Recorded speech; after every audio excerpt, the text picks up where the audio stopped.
In this video, you will learn how to auto-direct incoming Yahoo emails to a specific folder.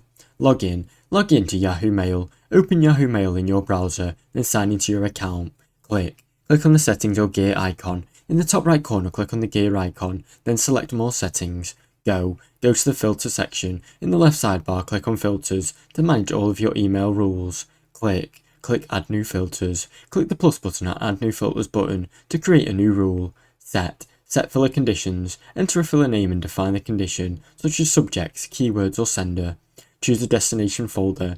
In the move this message to a folder drop down, select the drop down of folder you want the email to go to. Save and apply the filter. Click save and your filter will start sorting incoming emails automatically. Now you know how to automatically direct incoming Yahoo emails to specific folders. Thanks for watching. Don't forget to like and subscribe.